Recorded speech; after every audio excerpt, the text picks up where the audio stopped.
સુરતની ફેમિલી કોર્ટમાં આજે 7 વર્ષની બાળકીની દીક્ષા રોકવા બાબતે મહત્વની સુનાવણી યોજવાની છે।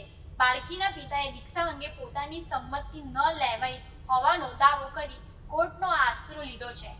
પિતાના જણાવ્યા મુજબ પત્નીએ બાળકીની દીક્ષા માટે પહેલાથી જ મુહૂર્ત નક્કી કરી દીધું છે। દીક્ષા મુદ્દે દંપતી છેલ્લા 6 મહિનાથી અલગ રહે છે।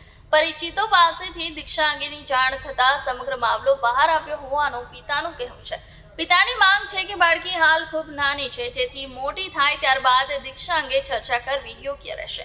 બીજી તરફ પત્ની દીક્ષા માટે અડગ હોવાને કારણે વિવાદ વધ્યો છે અને ઝઘડા બાદ પત્ની પિયર ચાલ્યા જવાની ફરિયાદ પણ નોંધાઈ છે।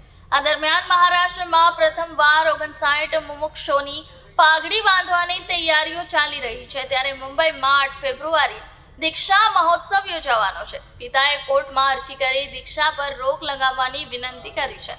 તેમના વકીલનું મંતવ્ય છે કે નાની ઉંમરની બાળકીની દીક્ષા અયોગ્ય છે। આજે કોર્ટ સમક્ષ દીક્ષા રોકવા માટે જોરદાર દલીલો થવાની શક્યતા છે।